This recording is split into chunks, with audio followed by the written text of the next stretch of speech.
I don't serve people like you in this cabin. Sit down before I have you dragged off in cuffs."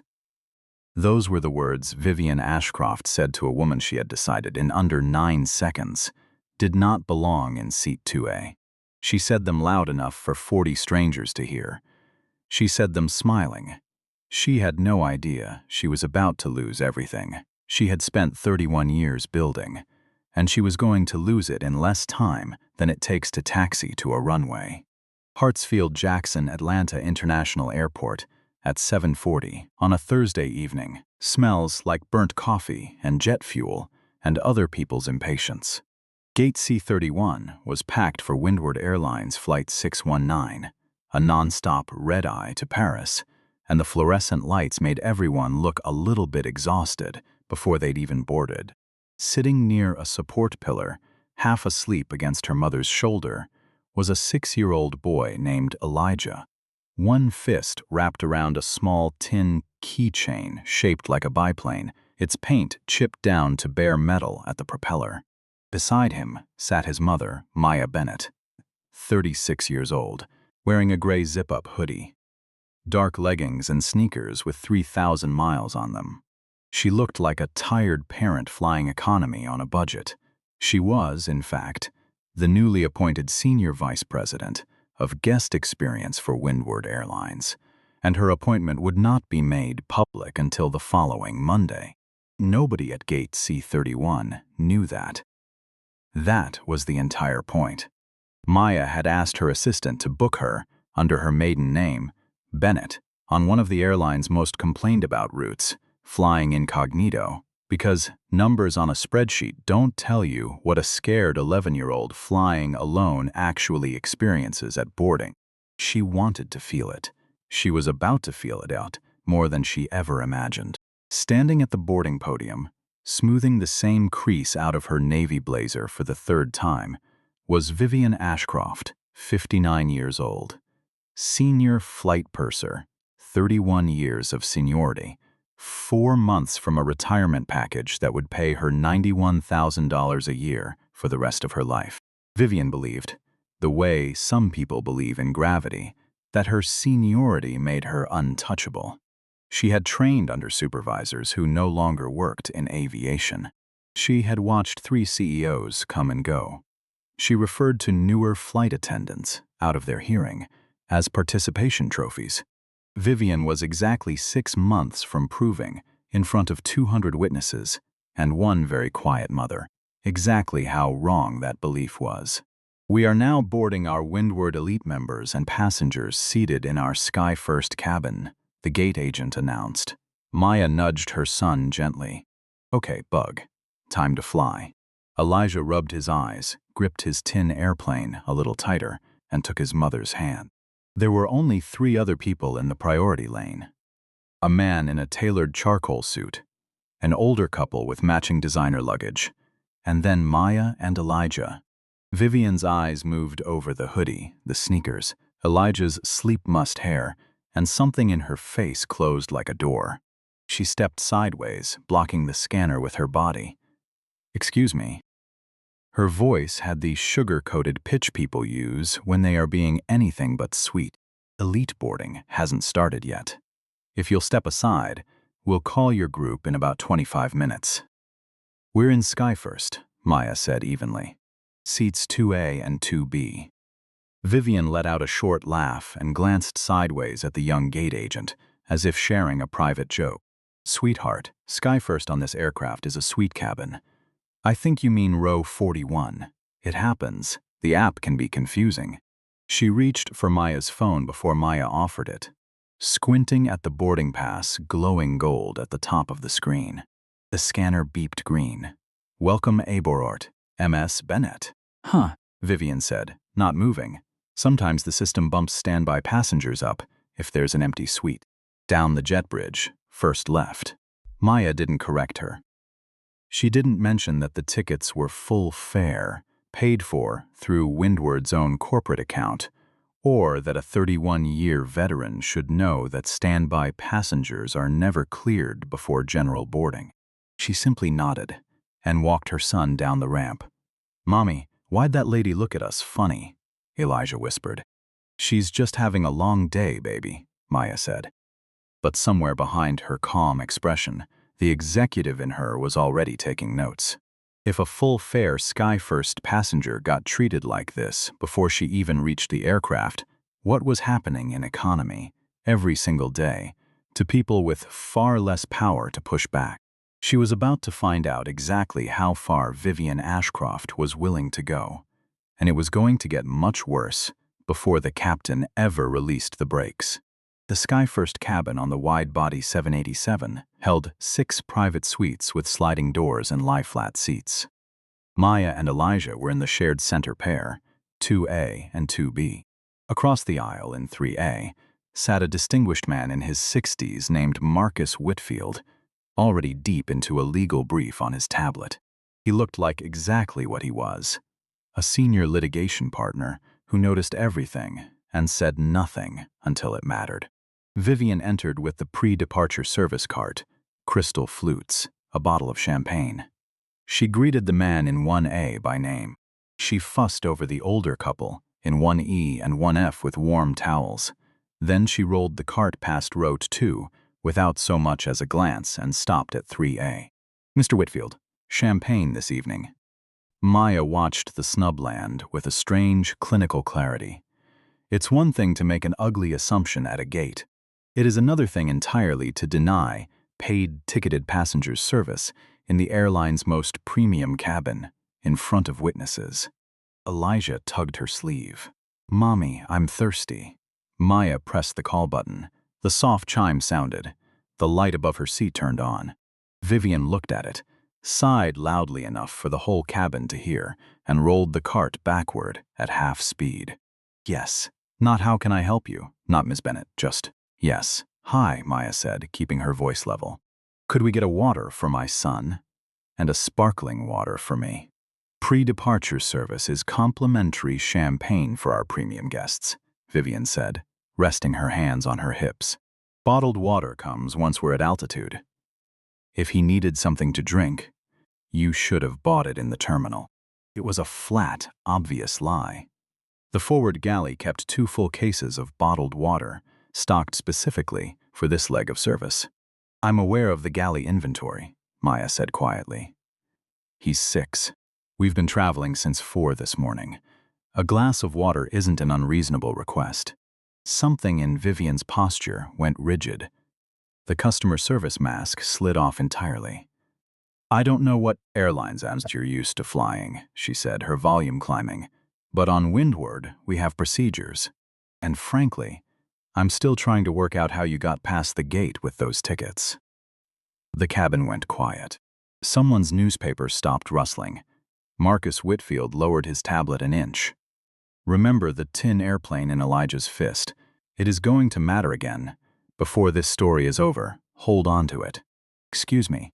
Maya's voice dropped, dangerously calm. "You heard me." Vivian was fully leaning into it now, emboldened by an audience. "I've worked this route for 15 years. I know our clientele. People don't wander into a suite cabin in a hoodie unless there's been a ticketing error, or somebody's playing games with buddy passes. I need your physical boarding pass. The paper one. I showed you the digital pass. It's scanned green. We're in our assigned seats. Digital passes get screenshotted and faked." Vivian snapped, arms crossed. "I am the senior purser on this aircraft, and I'm responsible for the integrity of this cabin. If you can't produce a valid paper ticket, I need you to gather your things and move to the back until we sort this out." Elijah shrank against the seat, lip trembling. "Mommy, did we do something bad?" "No, baby, we didn't." Maya put a steady hand on his knee, then looked back up at Vivian, her eyes gone hard and still. "I'm not moving. I'm not showing you my phone a second time. And you are currently violating at least 3 of your own airline's guest relations policies." Vivian barked out a laugh, ugly and sharp. "Policies. Listen to me carefully, little girl. I've worn these wings since 1993. I retire in 4 months with a full pension. I am the policy on this aircraft. Is there a problem here?" Marcus Whitfield had unbuckled and leaned into the aisle, frowning. "Sir, please. This is a security matter regarding fraudulent documents, Vivian said without looking at him. Fraudulent, Maya repeated slowly, and for the first time real anger moved under the calm. You are accusing me of fraud because of the clothes on my back and the color of my skin. That is exactly what is happening here, Vivian. She had read the gold name tag. Using it landed like a struck match. How dare you, Vivian hissed, face mottling red. I am doing my job, and since you clearly want to be combative, this is no longer a ticketing issue. This is a security threat. Here's your forward hook, because what happens in the next 4 minutes is worse than anything that's happened so far. And it involves 2 armed police officers who have absolutely no idea whose flight they just walked onto. One last warning, Vivian said, pointing a manicured finger toward the economy cabin. You and your child pick up your things and walk to the rear galley. You'll wait there while I call the captain to decide if you're flying at all. I will not, Maya said. It wasn't loud. It didn't need to be. It was the voice of a woman who had spent a decade running boardrooms, not one intimidated by an off-duty tyrant with a drink cart. Then you've left me no choice.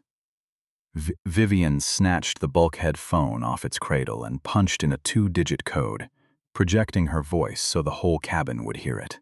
Captain Marsh, this is Vivian, your senior purser. I have a passenger in 2A refusing to produce a valid ticket and refusing crew instruction. Yes, she has a child with her. She's being completely uncooperative. I need airport police to remove her. Maya didn't raise her voice. She didn't cry.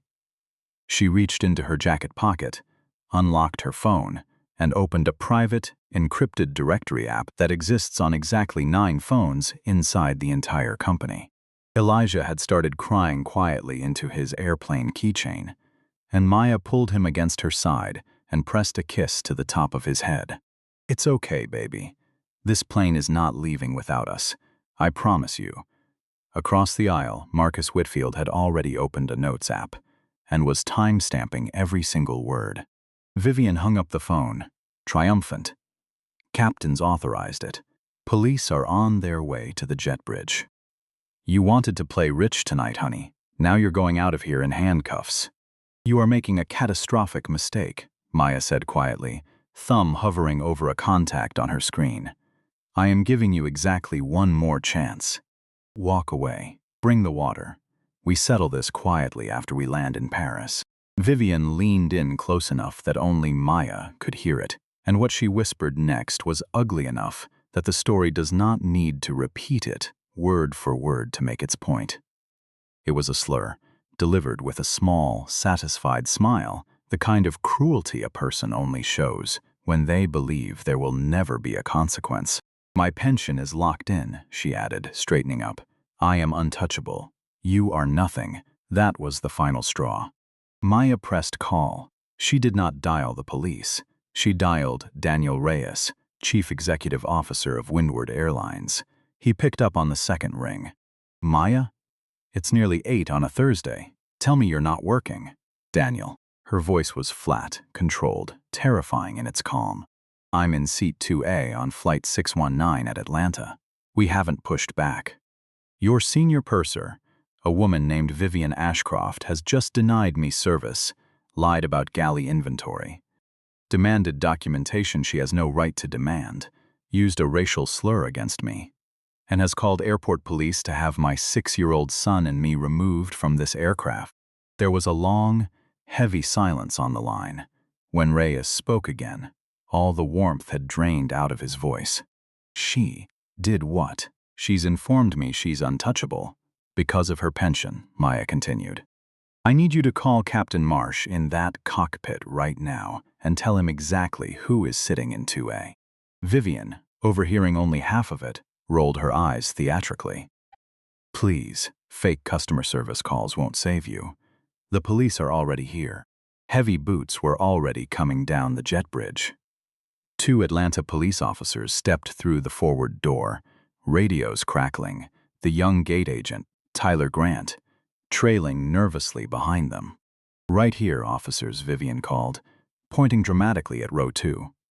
This woman is refusing to show a ticket and acting aggressively. I need her removed immediately. The lead officer, a broad man named Sergeant Colby Reed, approached Maya. "Ma'am, gather your things." "Let's go, officer," Marcus Whitfield cut in, standing. "I'm a licensed attorney in the state of Georgia. This flight attendant is fabricating the entire situation. This mother has done nothing wrong." "Sir, sit down," Reed said, then turned back to Maya. "Ma'am, now, don't make me do this the hard way in front of your boy." Maya didn't move. "I just spoke with the chief executive officer of this airline. I'd wait 30 seconds before you put a hand on me." Vivian threw her head back and laughed. "The CEO. Oh, that's rich. Officers, please, she's delusional." And then the cockpit door slammed open. Everything stopped. The hum of the air system suddenly sounded enormous. Nobody moved. That is the first frozen moment in this story. And it is not the last one. Because Captain Owen Marsh, 22 years in the seat, a man who once landed a wide-body through a hailstorm without breaking a sweat, walked out of that flight deck, white as chalk, radio cord trailing behind him, and looked like the plane was already falling out of the sky. "Hold it," he said, and his voice cracked the cabin like a whip. The officers froze mid-step.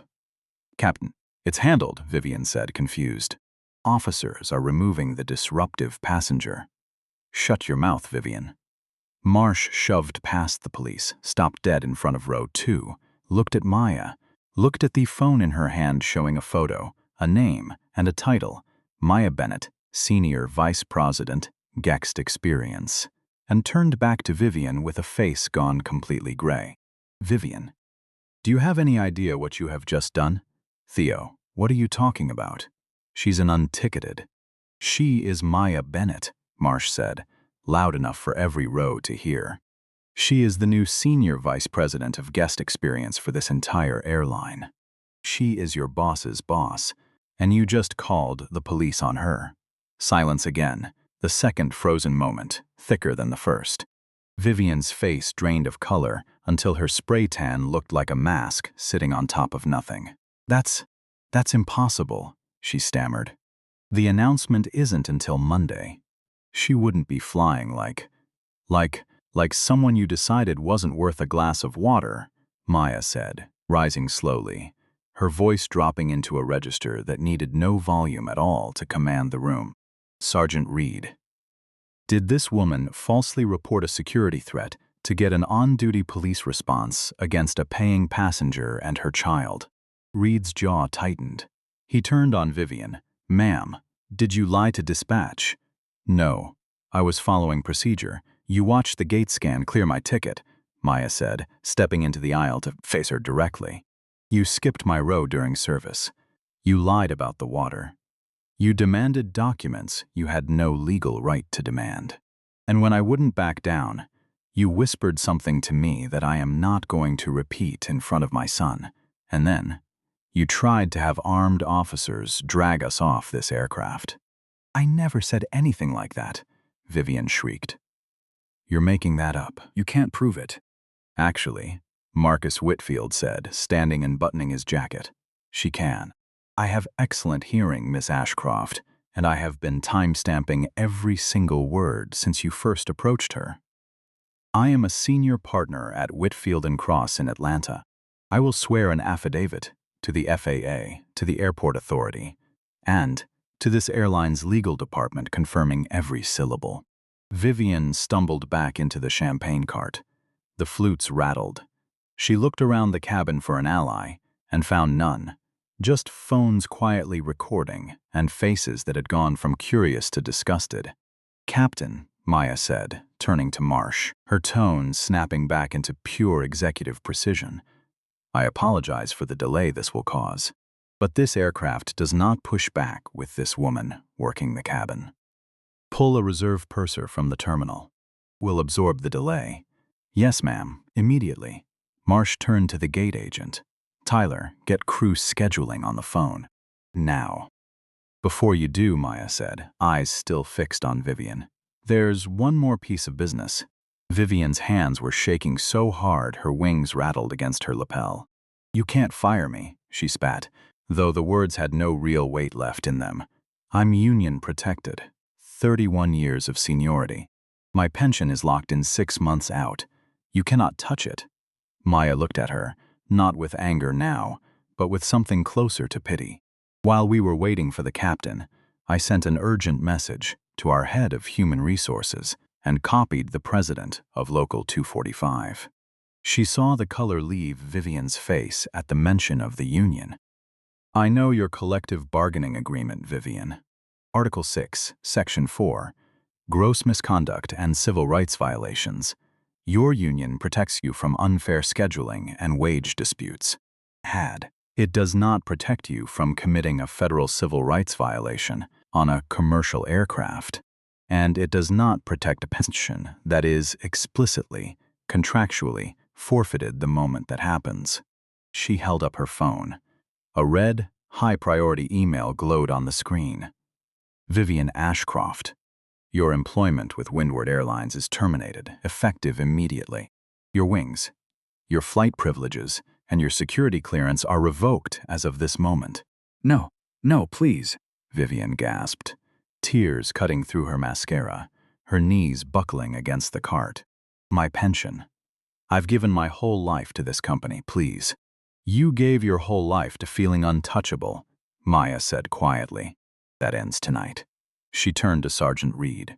Officers, this woman is no longer an employee and has no ticket for this flight. Please escort her off the aircraft. Reed didn't hesitate. Ms. Ashcroft, gather your things. We're leaving now. Vivian didn't argue. There was nothing left to argue with.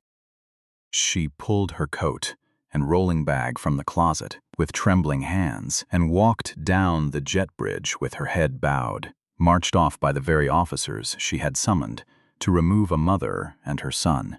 A junior flight attendant named Naomi Reeves came rushing forward, moments later, hands shaking as she carried a tray with 2 waters.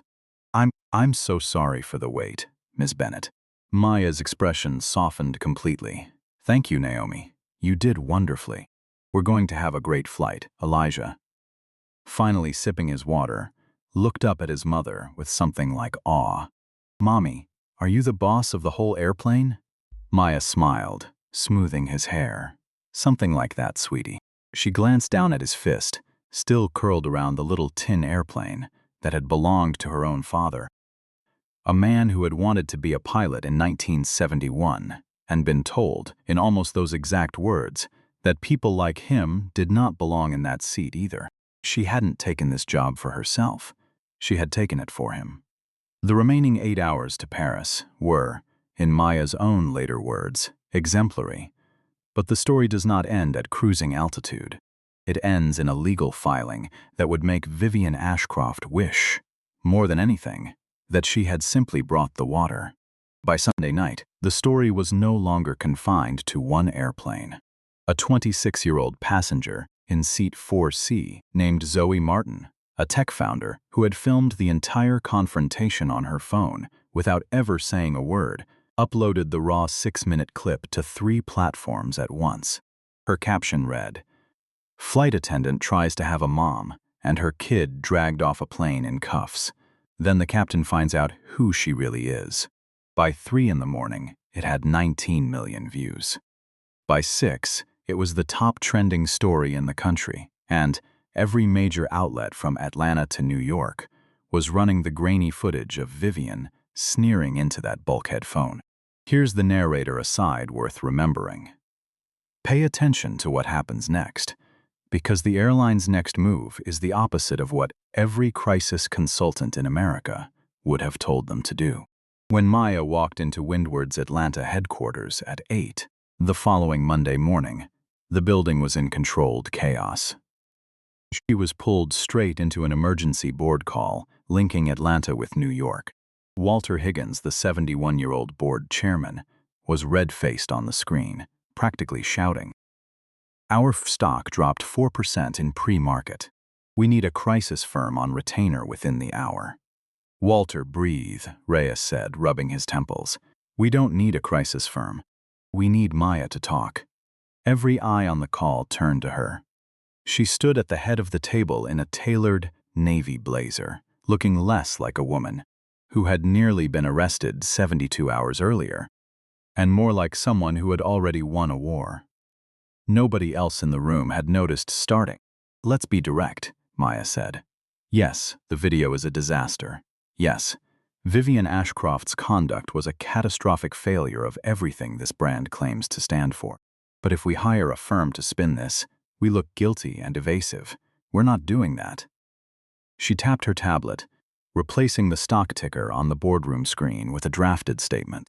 "At 9 a.m. Eastern, we confirm the events publicly. We state, without qualification, that Windward has zero tolerance for discrimination.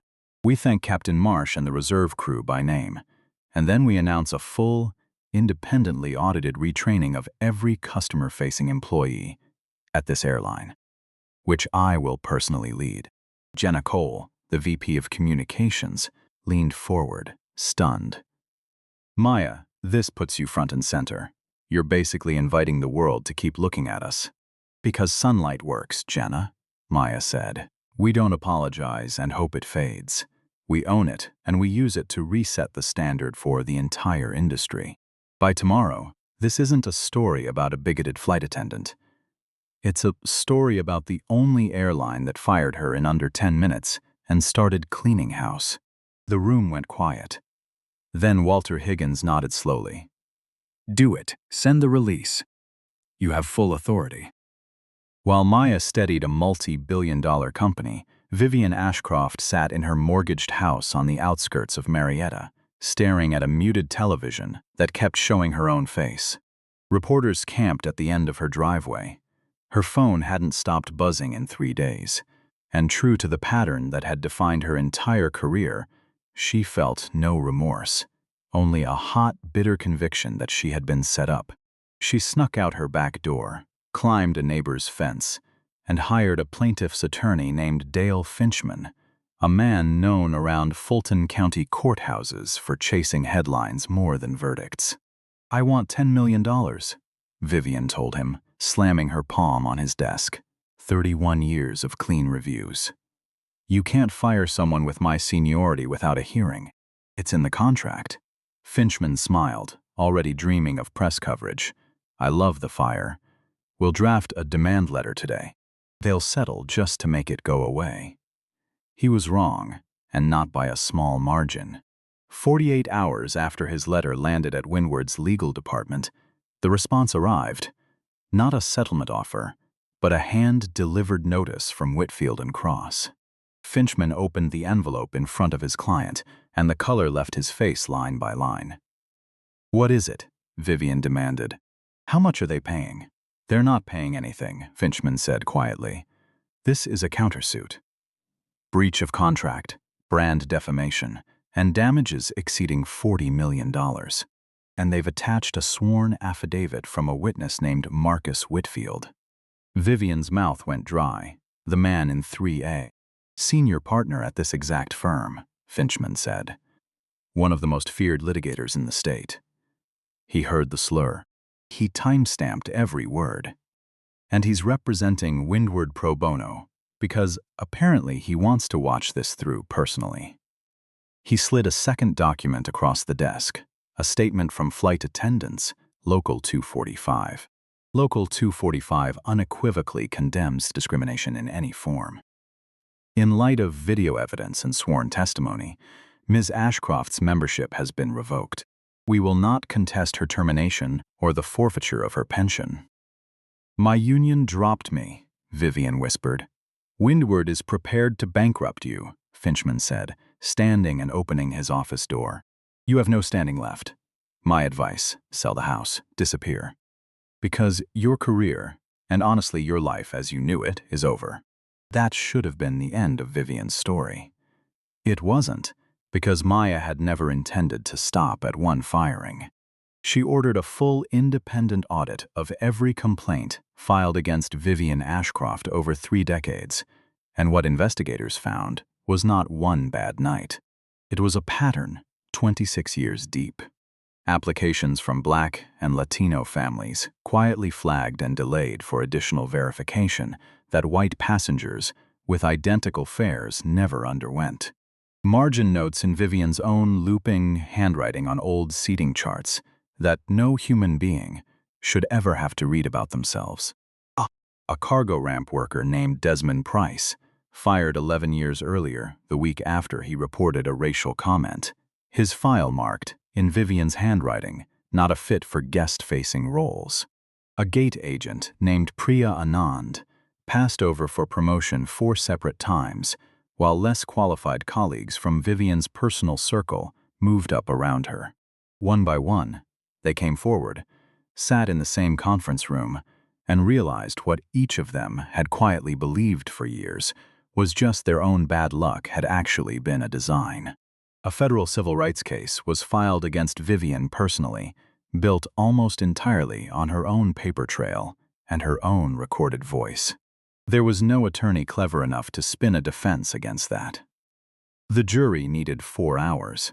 Vivian Ashcroft was ordered to pay $2.3 million in damages, barred from any federal aviation employment for life, and given a suspended sentence that kept her out of prison by the length of a technicality and nothing else. Her name became the kind of thing you cannot put on a resume anywhere in the country. 6 months later, Windward's on-time and customer satisfaction scores on the Atlanta-Paris route had climbed 44%. The video that should have destroyed the airline had become the case study every aviation school in the country now taught from.